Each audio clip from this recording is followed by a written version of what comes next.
back for a brand new episode of Your Wealth and Beyond. Wade Thomas, welcome to the show. How are you today?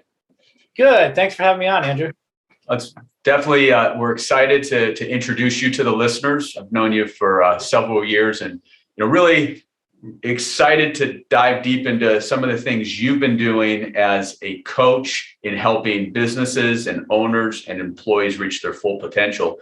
Because that's a lot of what our show's about. It's about, building wealth, but most importantly, finding purpose. So how has 2021 been for you personally, professionally? I know we're all dealing with kind of the ups and downs of things, but how have you managed through it all? It's certainly been a different year than 2020. A lot of people really dread the thought of 2020. I thought that was a great year of personal exploration and growth for me. And 21 has really been a result of that. A result of kind of that groundwork I was able to lay in 2020, during the adversity that obviously came out of that. And so 21's been a great year. It's accelerated as the year has gone on, and I'm really starting to see some changes in businesses. And your background prior to starting Aim to Win and working on the leadership side and the coaching side. Your background was more so in the corporate world. Let's talk through a little bit of that, how that was your stepping stone of what you did there, what you learned there, and then taking from that to what you've built over these last few years. So what was that like in the corporate world? Yeah, so I worked my way up to the corporate world for probably about 20 years. I don't even bother to do the math anymore. But I learned a lot. So you learn in a corporate world, and my background ranged from sales to, a little bit of corporate human resources to an HR executive where I spent most of my time. And you learn a lot about running a business, a lot of lessons. I worked with really large companies, and, as part of the leadership team, you learn a lot of strategy. But the biggest thing I really learned was, what works. Right. And what I found was compassion and empathy, and throughout my career, I've called that different things. Sometimes it's just doing right by your employee. Sometimes it's treating people with dignity, whatever the words might be. What I learned through the experience is when you can incorporate that into a culture, then, it's really powerful. I spent a lot of my time, my career with turnarounds, and going into businesses that are just failing and really helping them rise up. And that was the common theme through them all. And so, as I get into my business, I said, what was the key to success? And that was it. And so that's really informed a lot of what I've done on my own these past 6.5 years. So when you were in the corporate world, and I forget which company it was, but head of human resources, how many people were you managing at that time in charge of, per se? Well, my team was, probably between 30 and 50 at any one time. We had a few thousand employees around the country, that worked for everybody. And so it was, it ranged, in a downturn, it was much smaller. And then as things came back, it grew. So pretty good sized team. And, we've gone as in our working years, these last 20 plus years, I think coming out of college, I didn't really see empathy in some of it before starting my own firm as part of culture, right? The empathy and providing positive reinforcement for growth. A lot of it in the 80s, 90s, and then maybe to the early 2000s was about, win at all costs and, not thinking about maybe the mental adversity that a lot of people were going through. Did you see that as well as you, built your career over those 2 decades in the corporate world? Yeah, absolutely. And I don't think the two objectives are necessarily opposed. It's not a versus. Yeah. And I'll tell a story that will kind of illustrate, kind of how I came to this. I started off, I came out, I had an MBA from Indiana University, a pretty well-regarded program, and came into a corporate environment. Was supposed to be there about 3 years and then, do the rotational. But after 6 months, they took me and they shipped me off to be the head of HR for a 500-person newly unionized plant in Western or Eastern Indiana. And so I went in there, and really the only instructions I had going in, this all happened in the course of like an hour. It was pretty much a battlefield kind of situation. The only instructions I had is there's two entities. There's management and a union. And your job is never let the union win. And by the way, that's consistent with what they taught in graduate school at the time. A lot of what we taught was how do you not let the union win? Of course, to use different words, but that's basically what it came down to. Yeah. So there's two entities. So I come walking into the plant and I got, I'm not going to let the union win. And then, one of the things I did the first few weeks, and this is what a lot of people would do, is I got out onto the plant floor and just started talking to people and meeting people and kind of seeing what was going on. And it really became apparent there were more than two entities out there. It wasn't the union and management. It was Bobby, it was Priscilla, it was George, it was Fred. And all these people were different with different agendas and different things that they had to offer. And so I went back to the plant manager who was new in that role at the time as well, and pretty open-minded. And I said, why are we looking at this through the lens of two entities? Why don't we try to figure out what is motivating and what is driving Priscilla, Bobby, George, Fred, and then try to manage it that way. And this was a plant, I should say, that had never made money. Huge loser in a company.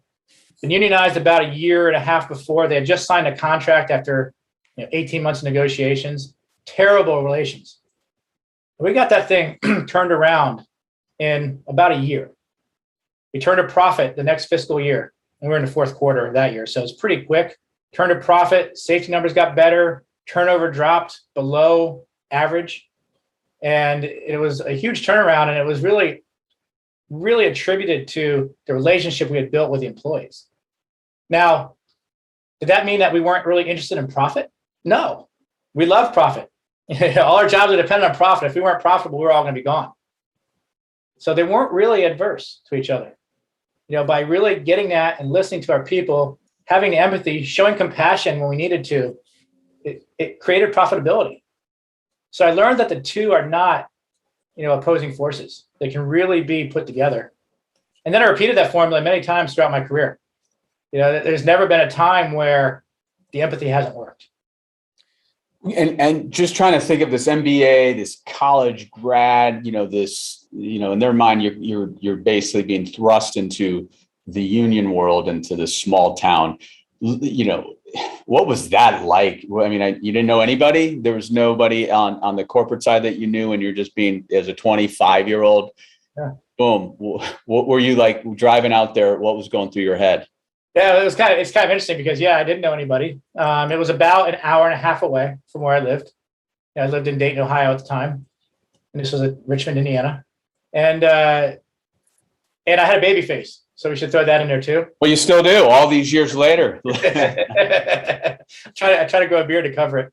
But and so it was really going into this strange environment. It's kind of interesting. At that age, I never really, thought of the idea that people would look at me and say, he's young and he's from outside of town. It just never occurred to me until I got in there. And then, people told me that, right? But, the mentality I took is, okay, fine, I'm young, but, let's talk about how we can work together. And I was aided by a couple things. Around the same time I went in there, they brought in some other young people or promoted young people into leadership roles. So our whole team was young. And so that helped. A lot of them were brought from outside. So I wasn't alone, in that perspective. So that helped. And the other thing too is there's 500 employees, which to me seemed like a lot. To the UAW in Indiana, it's not. And so the UAW didn't really spend a lot of resources on that particular plant. So they had nobody to turn to learn how to be, and they were new union officers, right? It's a new union. And so I really helped grow them as leaders. And so I think they saw me in a different light than they might have otherwise. And what kind of software were you using at that time? Were you kind of making it up on the fly? Was it Excel? Like, what were you using to keep organized on all levels? Because I imagine as an MBA and being thrust into this, that was one thing that you had to be pretty good at. Yeah, I made it up on the fly. It was Excel was kind of a new thing, and back then, and I did actually use Excel. I mean, I think before my time, everything was done on paper, and so I use Excel to keep it organized, and so that's how I knew who was where, and that really kind of helped me look at from an individual standpoint too. And so then the was, on paper, we have 6 machine operators. Well, now in Excel, I knew who those 6 were. And were you guys doing like we do now, these assessments or personality tests, the Kobe's, the previews? I assume it's something like that. You weren't able to, have each of them take a personality test to see where they stood, right? They'd probably throw you right out of there. No, my personality test was out there standing next to, a melter in a foundry and talking to somebody. I didn't have any assessments. Smoking a Marlboro Red with them and, finding out a little bit more of what their day-to-day is, huh? Yeah, exactly. So as you evolved and you climbed the ladder, you started then did you start seeing, or did you start building out the program that eventually became Aim to Win in the scope of that you had to kind of transition or seeing where the generations were changing and what was going to be successful as businesses grew and helping everyone prosper from the top down? Let's walk through a little bit of that before you decided to make that break and become an entrepreneur yourself. Yeah, I had somewhere around 20 years of writing that program, right? And did I have the book, so to speak? No, but it was in my head, right? And so if you look at the book itself that I wrote, it really does stem from all these experiences. And so I learned a lot in that Richmond experience. And then I learned a lot when I went to Wapakoneta and Gas City and Richmond a second time. And when I went to the home building world and did work in Atlanta and the Carolinas and then throughout the country, the book changes with every situation because people change, technology changes, the culture and environment that we're surrounded in really changes. And so when I launched Aim to Win, it was a sum of those experiences was a basis for what I'm able to bring to market, what I'm able to bring to bear to help organizations and executives solve their problems. When did you make the full jump 100% into Aim to Win? How many years ago was that? About 6.5. And was that for you, corporate world? It's safe, secure, great benefits, having a family and so forth. What did you weigh out as making that leap? Was it difficult for you 6-7 years ago? It was not difficult for me 6 or 7 years ago. It was difficult for me 10 years ago. And, it was something that had been on my mind a long time. It's interesting. One of my first things I did is I called one of my grad school friends after I went into business myself. And he's like, well, it's about time. We all assumed you would go into business for yourself right out of school. You're not, we thought that you weren't really a corporate guy. And so, the thought really hit me maybe 10 or 11 or 12 years ago. But like you said, I was making a ton of money, great benefits, what I perceived as stability at the time, and, young family, all that kind of stuff kind of played into it, until such a time where it just made sense. And, and it's interesting, the stability, as is very much a perception thing. So when I'm in a corporate world, my stability is based on the whim of the CEO or the board of directors. Now my stability is based on my own, my own decisions, my own performance, my own ability to get it done and make it happen. Did you have any clients lined up, 7 years ago when you made the leap? Not per se, but, I knew enough people that, they were lined up within a week, so I came into it, called some people I'd worked with, and, they were really into doing business. So, I built up a big war chest before I went into business for myself. It's, you do well in the C-suite. And, I didn't really live a C-suite lifestyle, so I was able to bank a lot of that money. But, I was profitable from day one. I landed a couple of big contracts right off the bat. I didn't have to really think about that war chest until COVID. And then 2020, then I'm like, okay, good. Glad I had that. Yeah. And that adversity is, probably good for you to face it, because then it helps you even, evolve your coaching. And the other nice thing of being a coach is that you don't have much overhead. You are the overhead, besides traveling and things like that, which you may even get reimbursed on. So it's pretty good margins when you have the clients that you enjoy working with, and you're getting that consistent, payments and so forth. One thing that we at Baintree, my firm, we have, we work with a lot of business owners, and even myself, the one thing as somebody who's an entrepreneur who maybe starts off and there's one or two employees, and then it keeps growing. And, that's the minority, of companies that actually make it, right? The odds are against a lot of small businesses. But then what happens is you start getting 6 employees and 8. And part of like what I've seen personally is that there's been a bottleneck where the entrepreneur wants to own and control everything, right? They want to micromanage, or they just think that nobody else can do it as well as them. And then that leads back to the leadership. You got some great stats here on your site, this huge leadership gap. And I think a lot of these stats I'll walk through is, because people become accidental business owners, and a lot of people maybe aren't great leaders. But you say here, 70% of employees in the US are unhappy in their jobs due to negative management. That's a pretty high number there. And that's something that is just going to bring down morale. Where is that just, you think, consistent over time that it's like that? I think so. I think it's trending higher, but, and I don't have data, from 70s, 80s, 90s. I can tell you anecdotally that, in my career, those numbers jived. When I would come into a turnaround situation, those people were unhappy. They went home, thinking their company didn't care about them. Right. And you say almost 90% feel that way. And so is that because there's a lack of communication, even though the leader may care, they're not able to, because they get so caught up in their day to day, maybe they're not able to disseminate that through how they're leading meetings or how they're treating people? Why do you think 90% feel like this company doesn't care about me and, F them?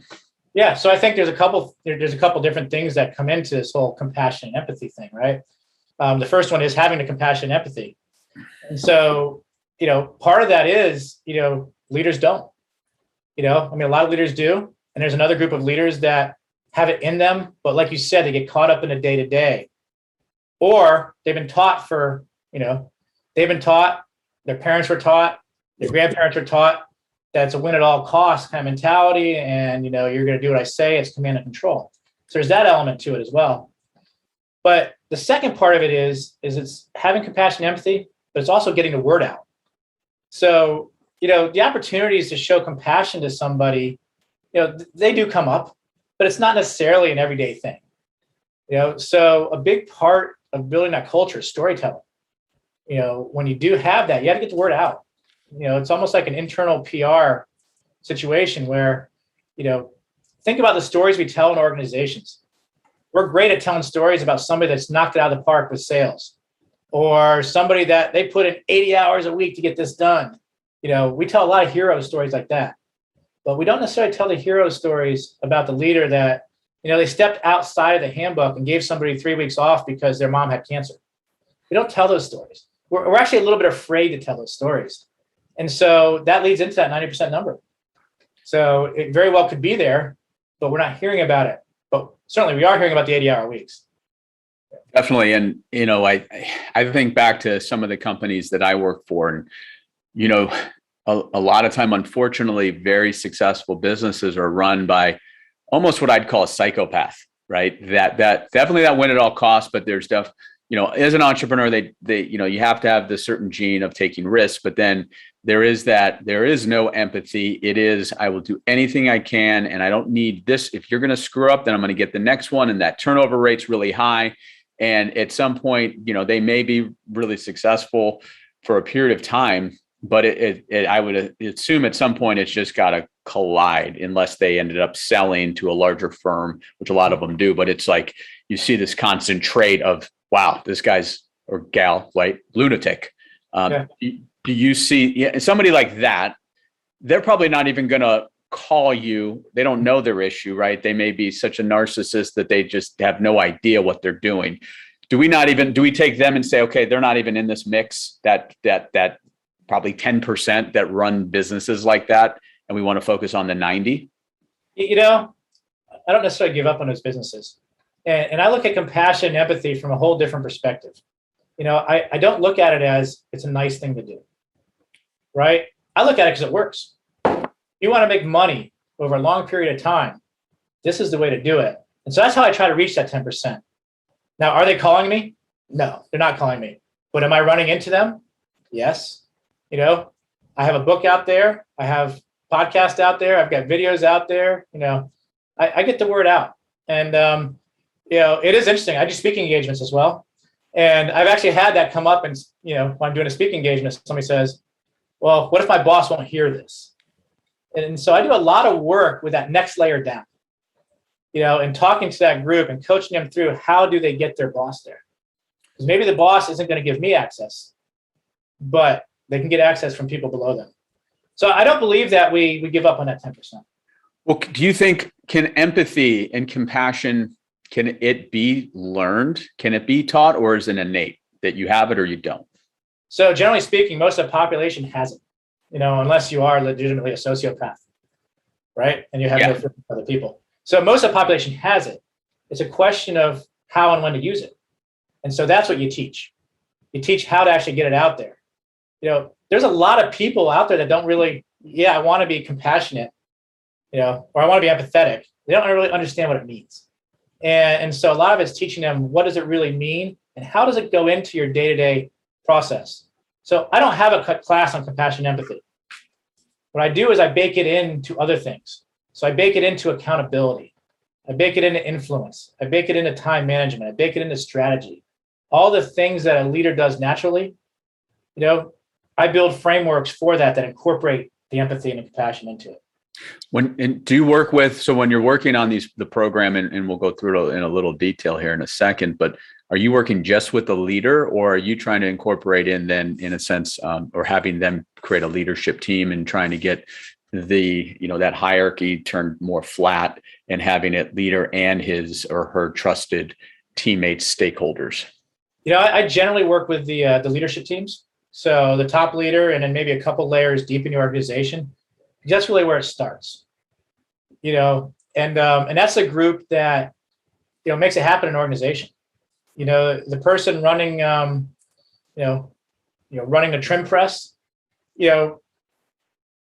compassion, empathy is great for them, but they're not going to have as much leverage in your organization as, the CEO or the CFO or even, a frontline supervisor. So I generally work with that group. And that's probably where you've seen most businesses or owners not have that leadership team. And that's maybe, is that like we actually, perfect timing on this. We had a consultant in my industry come in last week, and, finally we're putting together this leadership team and, giving the ownership to these individuals, letting them collaborate. And what's happening is, when they all said to this individual, who do you report to? And it was all me. That's not a good thing, right? And that's where I learned that I'm the bottleneck. And so now what we're trying to do is build this out to have everybody on the leadership team have their, ownership of what they control and disseminating that down. And it's been just a week, and we're already starting to see it's exciting. It's very much exciting as we're going about and trying to get this thing started for 2022. Yeah, there's a lot of transitions in business. There's a transition from, I was working for a company to now I'm running stuff by myself. I'm a one-person shop. The next transition is when you hire employees. The next transition is when you get maybe to that 25 or 30 level. It's a little bit different from each organization, but it's when, okay, now I need to build a C-suite. And so I'm working with a couple of clients now that, one in particular comes to mind. He's got a team of C-suite executives, and none of them have been C-suite executives before. He was an advertiser. His COO is his best friend. That kind of thing. And so that's the other transition. Is now you're putting people in leadership roles, and they've got to develop and grow too. But what a great opportunity though, because to get somebody before they're set in their ways. You sometimes, when you're going through this process with the leaders, as you're putting together or helping them put together a leadership team, do they sometimes realize that there's people that maybe finally comes to head that that person shouldn't be in that position, and ultimately it's helps them understand, if we want to continue to grow, that we need to have the right people in place? Yeah, absolutely. Not everybody, you may not be able to fill every leadership spot with people within that can do the job. There's a lot more leadership opportunities in this country than there are leadership ready people. And, and it goes a little bit further than that. So you may have people on your team that can lead the group now. But when you get to 100 employees or 500 employees or 1,000 employees, they may not be able to make that leap. there's certain transition points where, you become, the business gets bigger and there's a different skill set that it takes to manage it. And so it's really managing those transition points is a big deal for a company. And, in your book, From the Heart, achieving epic results through building a heart-based culture of compassion and empathy. I know part of what you mentioned is this next generation, the millennials. And, we're fortunate to have half our team as millennials and they're kicking butt. But part of what you indicate is that a lot of them feel they're not being fully developed as leaders. And with that, then there's a higher probability that they're going to leave and go on to the next thing. So, as they become from us Gen X versus now handing off to not so much the baton, but knowing they're coming up right behind us and they're going to be taking over leadership roles. What do we need to do there as business owners that may be a little bit older and in a, Gen X or even a baby boomer? It really comes to empathy, and understanding them as individuals. So, I talk about millennials and I talk about baby boomers and things like that. But, I'm not a huge believer in putting people in a generational box. Okay. I think there's millennials that behave as Generation Xers that behave as millennials, so forth. Millennials often behave as baby boomers because, most of them were raised by baby boomers, especially the older part of it, right? And so I think it's really important to understand them as individuals. What do they need? What do they want? It's you look at the generation that's 21 or 22, and the things we say about that generation are things they talked about you and me when we were that age, right? And so, I'm not a big fan of the boxes, but really trying to get to know, walk in their shoes, understand who they are. Now, one thing I'll say about millennials is you better do it because, the baby boomers are retiring. Generation X is a small generation. So the millennials are going to be thrust into leadership, and we're in a growing economy. Millennials are going to be thrust into leadership positions much earlier than historically we've seen. So somebody who's not in your, hasn't read your book, not in your coaching program, can you give us, let's say 3 things that we could take away today as a leader that we can try to start implementing, next week to become a better culture and to better empathy and to start allowing our team to lead themselves? Yeah, so let's see if I can narrow it down to 3. I think the first one is, the empathy thing, right? That's where it all begins. And I like what you said earlier. I'm not a proponent of tobacco in any way, shape, or form, but smoke the Marlboro Red with them. Don't rely on the personality tests. I believe in personality tests. I think they're a great starting point, but don't rely on those. Get out there and know them. Do their jobs, sit next to them for a while, even the lowest job, but get to know your people. The second thing would be, you really have to provide support for your leadership teams, especially when it comes around compassion. Showing compassion is not necessarily an easy thing because it might require you to give somebody 6 weeks off. And your handbooks or your HR departments or whatever you have in your organization, they might not agree with that. And so one of the things I talk about in the book is compassion over compliance. Well, when you go out of that compliance area, that gets you in trouble. And so it's really important for a top leader to support, their leaders when they're showing compassion. And the third thing is the storytelling. Identify your hero stories from a different lens. It's not all about the 80-hour weeks or hitting the sales goals. Talk about the compassion and empathy things that went into that. And you'll find them. Those stories are out there, and get those stories out there. Make it part of the everyday language. That's a much better conversation at the water cooler to say, yeah, can you believe what they did for this guy? He had this issue at home and they really took care of him. That has a bigger, longer lasting impact than, can you believe Jim worked 80 hours last week to get this project out? Yeah. Right. And I think too, with COVID flipping everything on its head, knowing, we can, work from a virtual place, we can work from anywhere. It's about, from that standpoint, it was like, we start thinking about what's most important. And, our generation was brought up, yeah, you work 80-hour weeks and that makes us who we are because they did it. And this next generation that we're seeing with the millennials and the Gen Z, and again, not to box them, but even from the standpoint of those in their 40s, it's becoming more of, feeling that they're part of something, that they're doing something beyond making money, right? Having this clear vision of what is our mission and what are we doing? What's the greater purpose? And then, like you said, being flexible, having the ability to say, no, we know some firms that don't even have any, PTO. It's like, hey, you do your job. You're a responsible adult. Take off when you need, but make sure if things don't get done, that's going to be a problem, and then we have an issue. So, trying to formulate that, it's easier said than done. But as you said, if we don't, then we're going to lose these talented individuals to companies that are abiding by that. Yeah, it's really interesting. Throughout my career, I've really been blessed with, I've never had to work with an employee base that was under 12 years old. And so, I've always worked with adults, and, you can treat people like adults. It's okay. And it's like you said, this war for talent, it's been going on for years, right? It's been getting in the press now, but we've really been fighting this for a long time. And there's only so much money you can throw out there. You're never going to win the money game.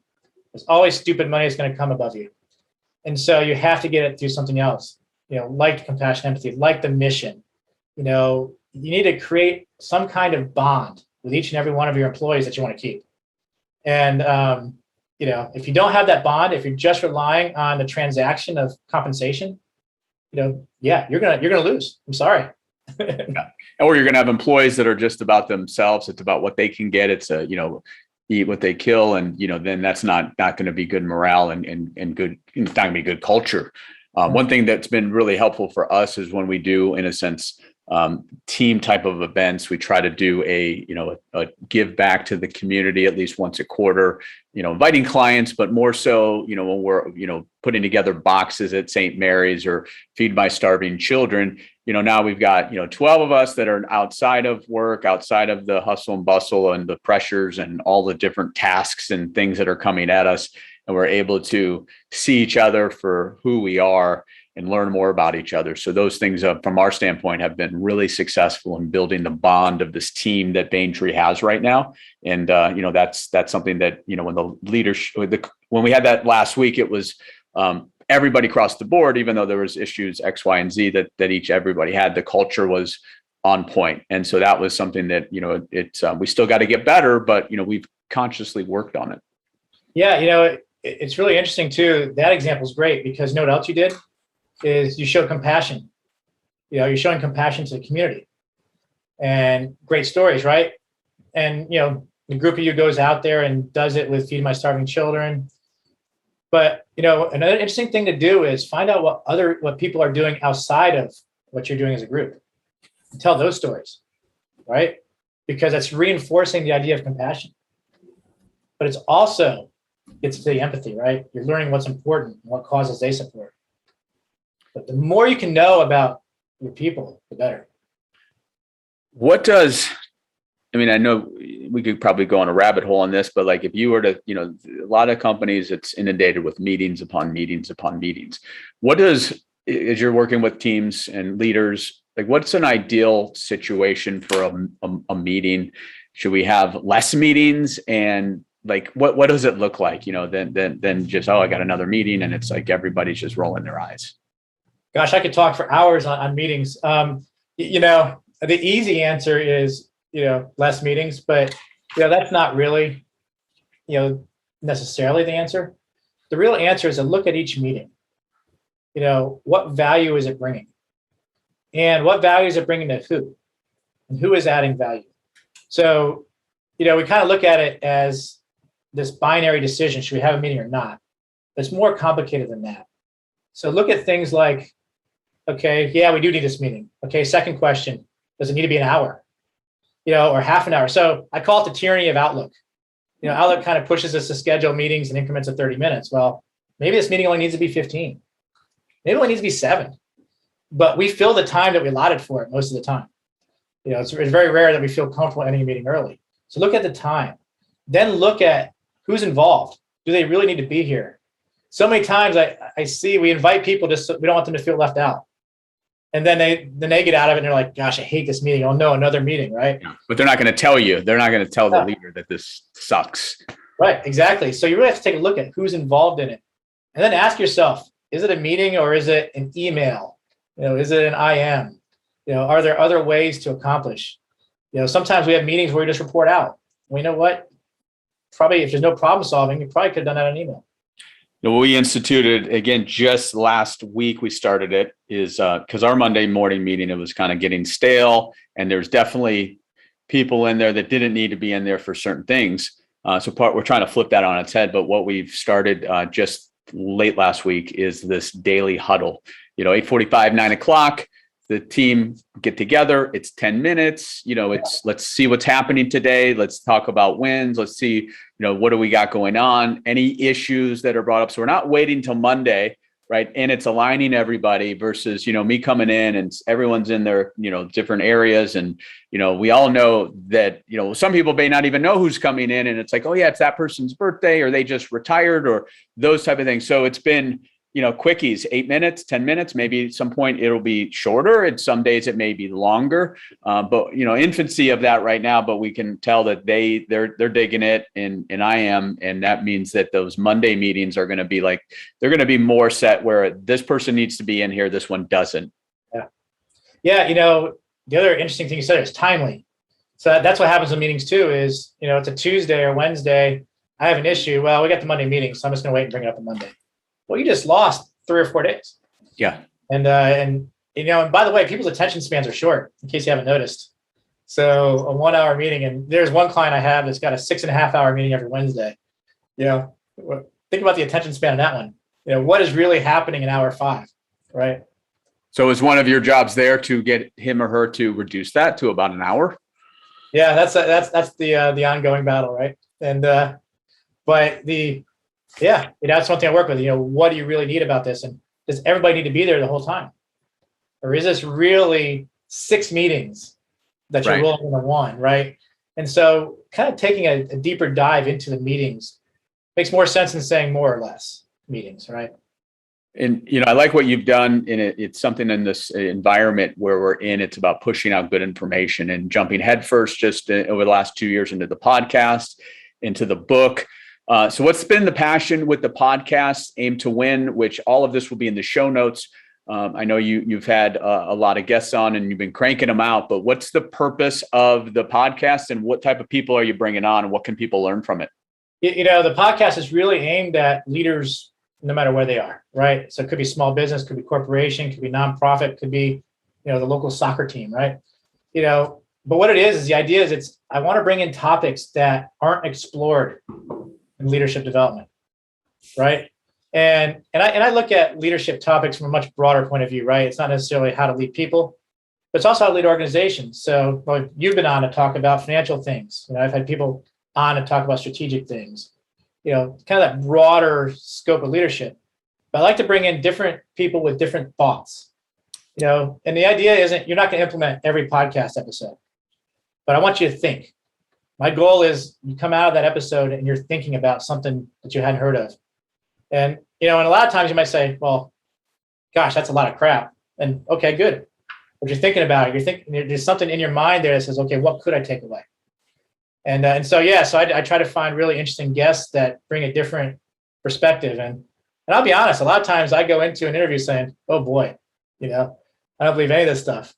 But it's important to hear those perspectives. And then at the end of it, I'm always, I can see how that can be incorporated into what I do.